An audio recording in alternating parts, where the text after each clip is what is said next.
Baek Yunho, alam nang si Jinwoo ay isang klase ng hunter na kayang magpa-level up, samantalang si Jinwoo ay naghahanda na upang bumalik sa Demon Castle kung kaya't simulan na natin ang chapter 78 up to chapter 79. Let's go! Pinakita ng classmate ni Jin na ang live kung saan pinakita si Jinwoo at tanong naman nito na ano raw klaseng kagaguhan ang pinagsasabi ng kanyang kaklase. 10 minuto bago mangyari ang paglabas ni Jinwoo sa pinto ay sinabi ni Lee Min-sung na kahit daw maging mababa ang kanyang ranggo ay makikipaglaban pa rin siya sa mga halimaw upang masuklian ang pagmamahal na binibigay sa kanya ng mga tao. Kahit ano raw ang maging resulta ay pagtatanggol niya daw ang mamamayan bilang hunter at doon ay pinagkakaguluhan siya ng mga reporter at sinasabi daw ba nito na itatapon niya ang pagiging artista kahit na nga ba maging mababa ang kanyang ranggo. Tuwang-tuwa si Lee Min-sung sa atensyon na kanyang nakukuha at sigurado raw ba siyang willing niyang itapon ang lahat, pero sa isip ni Kulugo ay syempre naman daw na isa lamang itong kasinungalingan sapagat na-evaluate na siya bilang A-rank hunter at 2 taon lamang ang kanyang kailangan upang magkaroon ng malaking pera sa pangangalaga ng Reapers Guild. Ito raw ang the best na paraan upang makaiwas siya sa military service at ang dahilan niya na pagbaba mula sa itaas upang protektahan ng mamamayan ay napakagandang role na kanyang gagampanan. Subalit nakatanggap ang mga reporter ng balita mula sa Hunter Association na may bagong S-rank hunter at tila ba nabaliwala ang paglabas ni Lee Min-sung dahil opisyal nang nakalagay si Jinwoo sa homepage ng Hunter Association bilang ika-10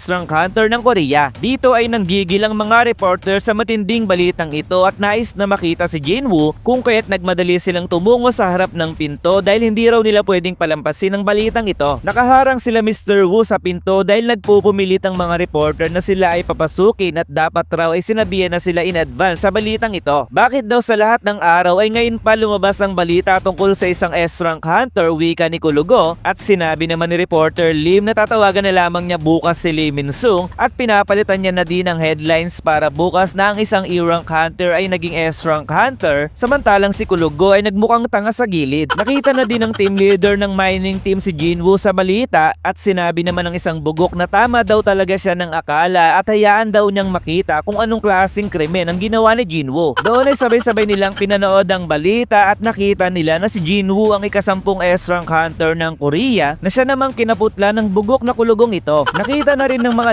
dating kasamahan ni Jinwoo ang tungkol sa balita. Ganun na din ang tatay ni Jinho at tinanong nito kung nagtagumpay daw ba siya sa panghihikayat kay Jinwoo. Humingi naman ng sorry si Jinho dahil nabigo daw siya sa bagay na yon sapagkat nakapag-decide daw si Jinwoo na bumuo ng bagong guild at inoperan daw siya bilang vice master. Napangiti naman ang kanyang ama at nagtanong kung ano raw sa palagay ni Jinho ang dahilan kung bakit kaya gusto niyang bumuo ng isang guild at sagot naman ni Jinho na para daw ba sa pera, pero sagot muli ng kanyang ama na kung pera lamang ang pag-uusapan ay marami na siyang pera sapagat ang tunay daw niyang dahilan ay para maprotektahan sila nito. Ang kapangyarihan at impluwensya daw ng mga hunter ay patuloy na lumalaki sa bawat araw at meron din raw mga pangyayari na ang impluwensya ng isang hunter ay katumbas na ng isang bansa at tinatawag daw ang mga hunter na ito bilang national level hunters kung saan mas malakas pa sila sa isang S-rank hunter. Tinuturing na daw ng mga maliliit na bansa ang ibang hunter bilang isang hari at hindi kalaunan na hindi na rin kaya pang iligtas sila ng batas sa mga hunter na to. Nais niya daw magkaroon ng mga hunter na mapagkakatiwalaan at hindi nasisilaw sa pera at dahil sa nakakita raw si Jinwoo ng ganitong klaseng tao ay iwanan niya na daw sa kanyang anak ang Eugene Guild. I-develop daw ni Jinho ang Eugene Guild at maghanap ng mga hunter na malalakas at mapagkakatiwalaan dahil sa hinaharap ay mas magiging mahalaga ang mga hunter na ito kung ikukumpara sa kahit anong kayamanan. Nagpasalamat naman si Jinho sa kanyang ama ngunit mukhang hindi niya raw ito magagawa sapagat sasali daw siya sa guild na bubuuin ni Jinwoo. Sumunod ay sa isip ni Jinwoo na bakit daw nakatutok ang camera sa kanya imbis kay Lee Min-sung at tinanong siya ng isang reporter kung ano raw ba ang kanyang nararamdaman ngayong isa na siyang S-rank hunter na galing sa pagiging E-rank hunter. Sinabi naman ni Baek Yunho na mapapagod daw si Jinwoo kung sasagutin niya ang lahat ng katanungan sa kanya kung kaya't iaari na raw niya ito sa kanyang bahay. Subalit biglang nawala si Jinwoo mula sa pagkakahawak ni Yunho at sinabing okay lamang ako. Nagulat naman ng mga reporter dahil biglang nawala si Jinwoo at wika naman ni Mr. Choi na ang isang mage class hunter ay nagtataglay ng ganong klaseng paggalaw samantalang si Yunho ay nasabing napakabilis daw ni Jinwoo sapagkat hindi raw nasundan ng kanyang mata ang paggalaw nito kanina. Alam niya raw na malakas si Jinwoo ngunit hindi raw yun ang problema ngayon dahil ang bilis nito pati na din ang magical power na kanyang tinataglay ay mas malakas na kung ikukumpara noong una silang magkita kung kaya't kanyang nasabi na mas malakas na raw raw si Jinwoo kung ikukumpara sa kanilang dalawa. Kamakailan lamang daw noong nagkaroon si Jinwoo ng double awakening kung kaya't hindi raw maaari na maging mas malakas ito agad, subalit mukhang hindi raw double awakening talaga ang nangyari kay Jinwoo dahil maaari daw kayang si Jinwoo ang klase ng hunter na patuloy lamang lumalakas. Nakita na rin ni Mr. Wang ang balita sa pagiging S-rank hunter ni Jinwoo at nasabi nito na nagiging mayabang daw silang lahat sa Korea. Sumunod ay nagulat ang isang appraiser dahil ito raw ang unang beses na nakakita siya ng pulang orb at kaya daw talaga nitong palakasin ng magic power ng 100%.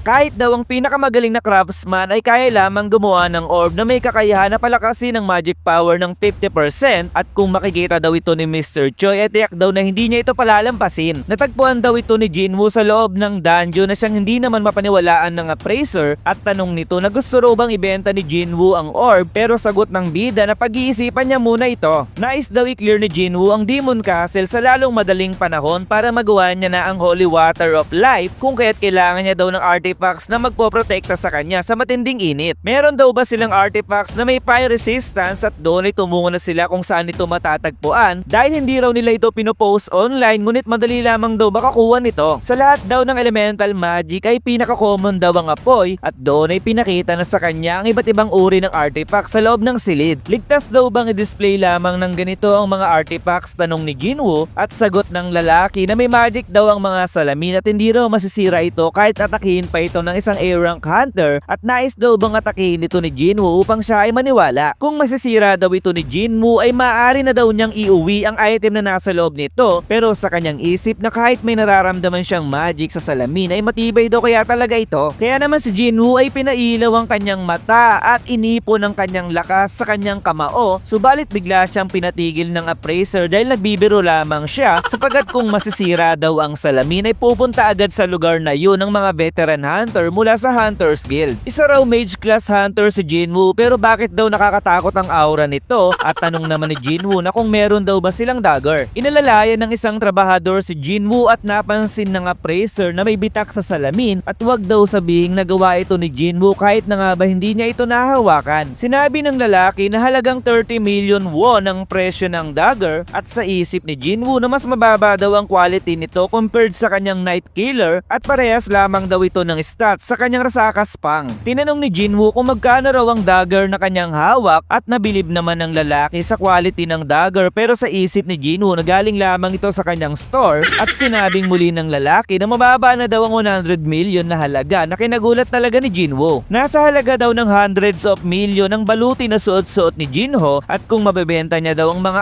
item na galing sa store ay hindi niya na kailangan pang ibenta ang pulang bola. Sumunod ay napapaisip naman si Baek Yunho kung posible daw ba kaya na may hunter na patuloy lamang lumalakas at ang mata niya daw habang nasa beast form ay kayang sukatin ng tama ang ability ng isang nilalang at sigurado raw siyang mas mahina si Jinwoo kung ikukumpara sa kanya noong una silang magkita. Nagmukhang tanga daw si Yunho dahil sa ability na meron si Jinwoo ay tiyak daw nagagawa ito ng sariling guild kaysa sumali sa iba at wala raw silbi para sa ating bida ang mga top guilds sa Korea dahil kung tama daw na patuloy lamang ito sa paglakas ay tiyak daw na magiging best ito sa hinaharap kung kaya't nagsayang lamang daw sila ng oras ni Mr. Choi. Sumunod ay mainit pa rin ang balita tungkol sa pagiging S-rank hunter ni Jinwoo at sinabi naman ng chief ng White Tiger Guild na kahit daw sumuko na si Yunho sa pagre-recruit kay Jinwoo ay hindi raw siya susuko at susuporta naman daw siya ng isa. Subalit mukhang hindi raw sila makikita ni Jinwoo dahil sobrang daming reporter ang nasa harapan ng building ngunit hindi pa rin sumusuko si Mr. An dahil mukhang kailangan daw nilang mag-camping. Nang sumilip ang kapatid ni Jinwoo ay agad naman siyang nakita ng mga reporter kung kaya't agad din itong nagtago at sinabi ni Jinwoo na bababain na daw niya ang mga reporter upang manahimik na. Ngunit pinipigilan siya ng kanyang kapatid dahil mas magiging masama daw ang kanyang imahe at tanong naman ni Jinwoo na ano raw ba ang kanyang ginawa pero sagot ni Jin An na umalis daw kasi si Jinwoo nang hindi man lang pinapansin ng mga reporter. Biglang may kumatok sa kanilang pinto kung kaya tuturuan daw ito ni Jinwoo ng leksyon at nang sasabihin na sana niya ito ay biglang nagpakita si Jinho at sinabing pinilayas daw siya ng kanyang ama. Hindi raw ba nakalayo na talaga si Jinho sa kanyang ama pero sagot ni Jinho na pagmamayari daw ng kanyang ama ang bahay na kanyang tinitirhan at kung maaari daw sana ay makikituloy muna siya sa bahay ng bida subalit biglang sinara ni Jinho ang pinto at sinabi niya sa kanyang kapatid na hindi niya raw nakita kailanman ang taong nasa labas. Tanong ng nanay ni Jinho sa kanyang ama na hindi raw ba naging medyo maras ito sa kanilang anak at sagot naman naman ng kanyang ama na deserve daw ito ni Jinho dahil kung gusto niya daw ng independence ay gawin niya ito gamit ang sarili niyang kakayanan. Tila ba may bigla siyang naramdaman at sinabi niya sa kanyang asawa na nakikita niya ito ngayon bilang doble at doon ay bigla itong napaluhod na sobrang pinag-alala ng kanyang asawa. Ano kaya ang nangyayari sa tatay ni Jinho? Kung kahit mag-subscribe at mag-follow ka na sa aking page para sa susunod na chapter. Goodbye!